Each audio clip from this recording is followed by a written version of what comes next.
정윤회 문건을 작성한 박관천 경정과 종천 전 비서관이 가짜 문건을 만들어 유출욕을 제기했다는 청와대의 감찰 결과가 나왔는데요.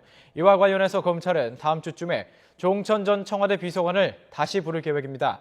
문건 작성과 유출에 개입했다는 의혹을 받고 있는 이른바 7인회에 대해서도 조만간 수사에 착수할 것으로 보입니다. 서울중앙지검에 나가 있는 YTN 중계차 연결하겠습니다. 한현희 기자. 네, 서울중앙지검입니다. 검찰이 다음 주에 종천 전 비서관 다시 소환할 예정이라고요.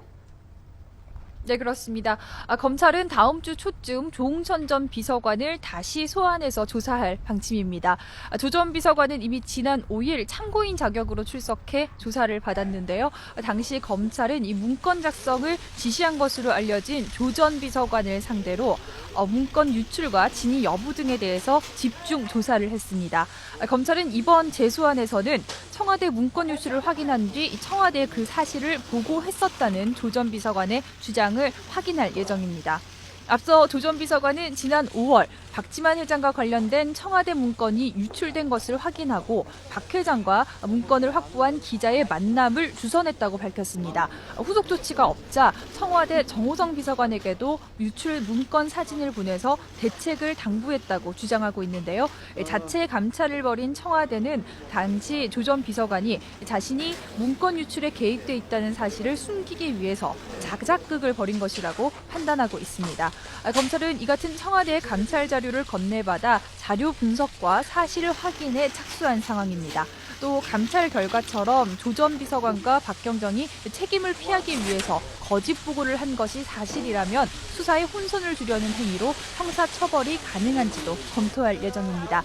이에 따라 다음 주로 예상되는 조 전 비서관의 재소환에서는 유출 의혹을 피하기 위한 자작극 여부까지 광범위하게 조사할 것으로 보입니다. 네, 속보 들어온 내용 이 중계 마치자마자 좀 자세히 살펴보도록 하겠습니다.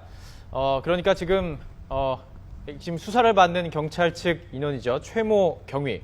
2명에 대해서 검찰이 계속 수사를 진행하고 있었는데요. 그중에 한 명인 최모 경위가 스스로 목숨을 끊었다는 소식입니다. 계속해서 검찰 소식 들어볼 텐데요. 종천 전 비서관이 주축이 됐다는 이른바 7인회에 대한 의혹들 확대되고 있는데요. 조 전 비서관이 출석하면 검찰이 이 부분에 대해서도 살펴보게 될까요?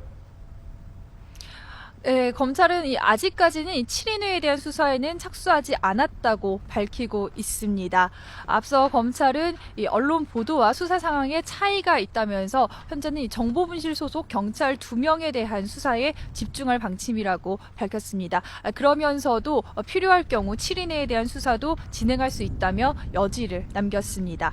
이른바 7인회는 조응천 전 비서관과 청와대 행정관, 박지만 회장의 측근 등이 포함된 모임으로 거론되고 있습니다. 청와대는 검찰에 넘긴 자체 감찰 보고서에 이 7인 모임에서 청와대 문건이 유출된 것으로 판단한다고 밝혔는데요. 모임의 주축으로 지목된 조 전 비서관은 7인의 의혹에 대해 강하게 부인했습니다. 7인회는 실체가 없는 것이라며 누군가가 의도적으로 의혹을 제기하고 있다고 강조했습니다.